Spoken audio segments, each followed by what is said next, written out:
Hello students, welcome back to sociology classes BA part 3. Today our topic is TK Omen. आज का topic है हमारा TK Omen, view of the TK Omen. Okay, so without wasting much time we should start this video on this topic TK Omen. TK Omen को एक ऐसे समाजशास्त्री विचारक के रूप में जाना जाता है जिन्होंने भारतीय समाज में परिवर्तन के विभिन्न रूपों तथा शिक्षा, राजनीति, अर्थव्यवस्था तथा विकास से इसके सहसंबंध को स्पष्ट करने में सराहनीय योगदान दिया है। मूल रूप से केरल निवासी प्रोफेसर ओमेन का जन्म 23 अक्टूबर 1937 को कीरुकट्टू थरादिलेट नामक स्थान में हुआ है। अपने पिता के श्री KM कोशे तथा माता सरम्मा कोशे के वह दूसरे पुत्र थे। इनकी आरंभिक शिक्षा दीक्षा मारथोमा के एक सरकारी प्राथमिक विद्यालय में हुई तथा बनमने से उन्होंने 1953 में हाई स्कूल की परीक्षा उत्तीर्ण की। सन 1955 के TK ओमेन ने चंगनाचेरी के SB कॉलेज से इंटर की परीक्षा उत्तीर्ण की। बाद में त्रिवेंद्रम के यूनिवर्सिटी कॉलेज में प्रवेश किया, जहां उन्होंने 1957 में BA इकोनॉमिक्स की उपाधि भी प्राप्त की। इसके बाद ओमेन आगामी अध्ययन के लिए पुणे विश्वविद्यालय के छात्र हो गए, जहां उन्होंने 1960 में MA सोशियोलॉजी में सर्वोच्च स्थान प्राप्त किया। यहीं से उनकी रुचि निरंतर समाजशास्त्र के अध्ययन में बढ़ना शुरू हुई तथा 1966 में पुणे विश्वविद्यालय से उन्होंने PhD की उपाधि प्राप्त की। अपने शोध कार्य के दौरान TK ओमेन ने सन 1964 में दिल्ली विश्वविद्यालय के समाजशास्त्र विभाग में प्रवक्ता के रूप में कार्य करना शुरू किया, जहां वे सन 1971 तक कार्यरत रहे।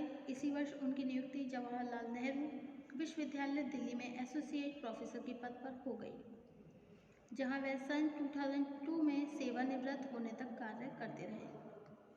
इसी विश्वविद्यालय में सन 1978 में TK ओमेन प्रोफेसर पद पर नियुक्त हुए, जहां उन्होंने समाजशास्त्र प्रोफेसर के रूप में 26 ईयर्स तक अपनी अमूल्य सेवाएं दी।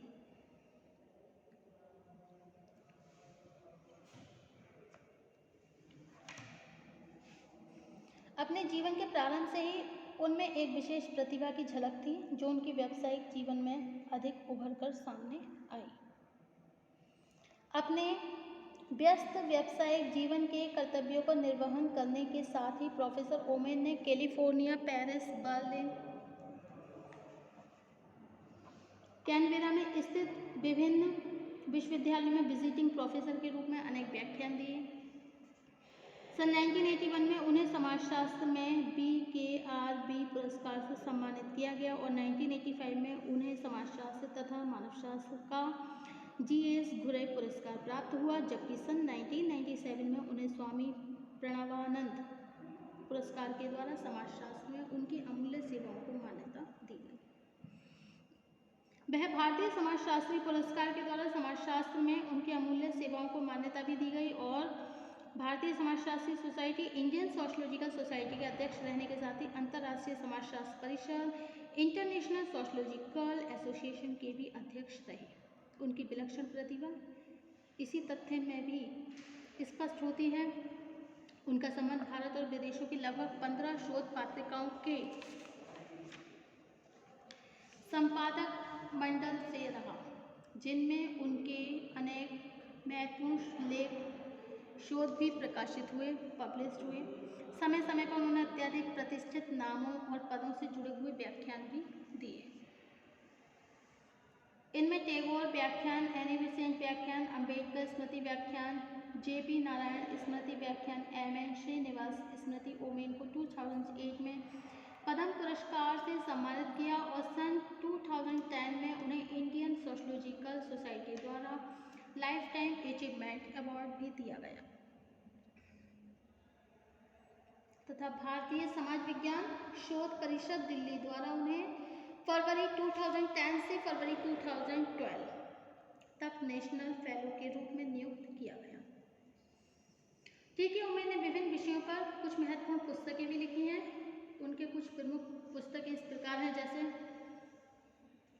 Social structure and politics, study in independent India 1985, social transformation in rural India, mobilisation and state intervention 1984, next nation, civil society and social movements, essays in political sociology, and next development discourse, issues and concerns, and next है crisis and contestation in Indian society 2005, and next है इनकी book understanding security in new prospective, Macmillan 2006,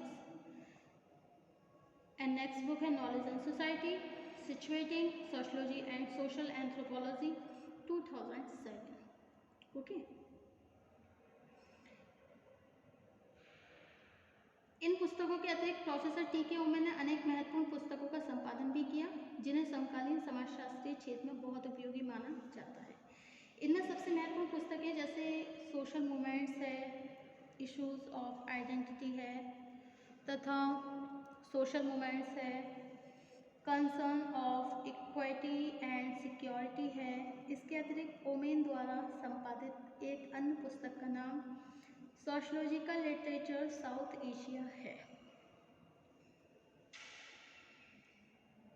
वर्तमान में professor women Nepal सरकार के social inclusion research fund के अंतर्राष्ट्रीय सदस्य हैं।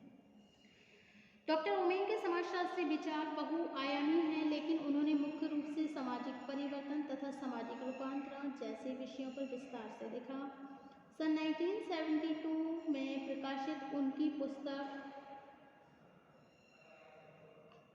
करिश्मा, स्टेबिलिटी एंड चेंज में उन्होंने विनोबा भावे द्वारा आरंभ किए गए भूदान तथा ग्रामदान को एक सामाजिक आंदोलन मानते हुए इस पर व्यापक चर्चा भी की।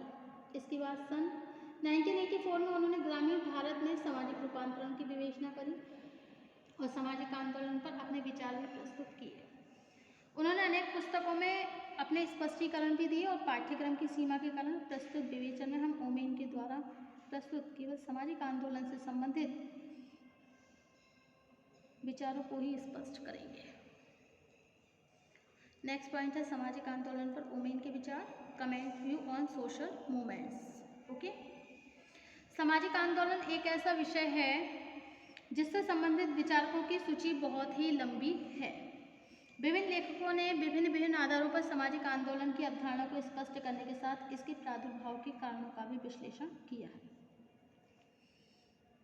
प्रोफेसर ओमेन ने स्पष्ट किया है कि हम सामाजिक आंदोलन के विश्लेषण से संबंधित उपयुक्त विचारों को स्वीकार कर लें तो इसमें कुछ कठिनाइयां भी सामने आती है। पहली कठिनाई यह है कि सामाजिक विभेदीकरण से संबंधित विचार यह स्पष्ट नहीं करते हैं कि लोगों में अपने आप को वंचित या उपेक्षित समझने का स्रोत क्या है। दूसरी बात है, मानव को केवल सामाजिक निर्धारणवाद के अधीन मानती है जिसमें उसकी रचनात्मक क्षमता का कोई महत्व नहीं है। थर्ड पॉइंट है, इसमें आंदोलन के विश्लेषण के लिए जिन इकाइयों को आधार माना जाता है वह उपयुक्त नहीं है। सभी सामाजिक व्यवस्थाओं में कुछ व्यक्तियों के पृथक्करण या सुविधाओं में वंचित होने के अनेक स्रोत हैं, लेकिन वास्तव में उनकी व्याकुलता का प्रमुख कारण व्यवस्था के केंद्र से उनकी दूरी का होना है। जब कुछ लोग एक विशेष व्यवस्था की बाहरी परिधि पर स्थित हो जाते हैं तब वह संपत्ति, शक्ति तथा सुविधाओं से पृथक या वंचित होने लगते हैं। इस अर्थ में सामाजिक आंदोलनों को एक ऐसी क्रियाविधि कहा जा सकता है जिनके द्वारा विभिन्न व्यक्ति व्यवस्था की बाहरी परिधि से निकलकर उसके केंद्र में आने का प्रयत्न करने लगते हैं। Okay, social movements are mechanism through which man attempts to move from the periphery a system to its center। इसका तात्पर्य है सामाजिक आंदोलन में ऐसे चेतन प्रयास हैं जिनके द्वारा कुछ व्यक्ति अपने पृथक्करण को कम करके न्याय प्राप्त करने का प्रयत्न करते हैं। नेक्स्ट पॉइंट है सामाजिक आंदोलन के प्रादुर्भाव के कारण।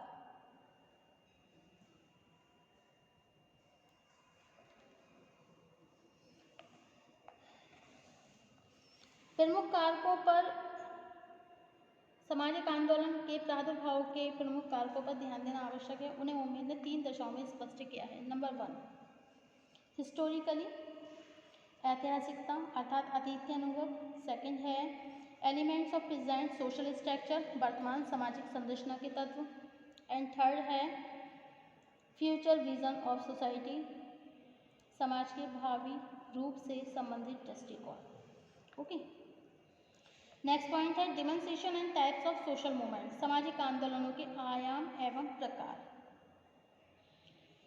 सामाजिक आंदोलन के प्रादुर्भाव से संबंधित विभिन्न कारकों के संदर्भ में इन्होंने कुछ आंदोलन की प्रकृति को अग्रांकित रूप से भी बताया है। ओमेन के अनुसार सामाजिक आंदोलन की प्रकृति को समझने के लिए इनसे संबंधित विभिन्न आयामों के आधार पर एक दूसरे से विभिन्न आंदोलन की प्रकृति को भी समझा जा सकता है।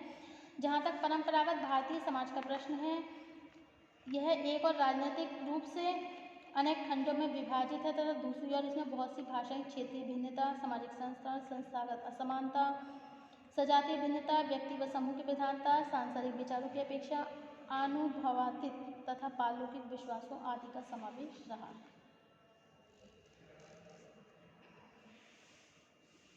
नेक्स्ट पॉइंट है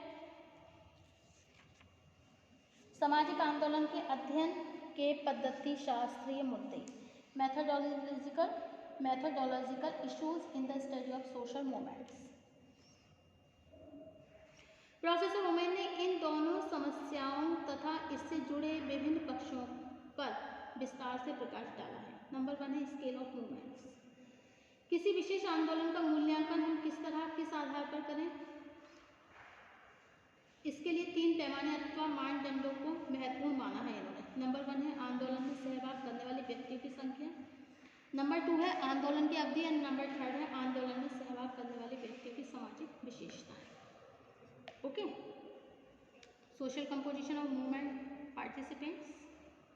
एंड नेक्स्ट है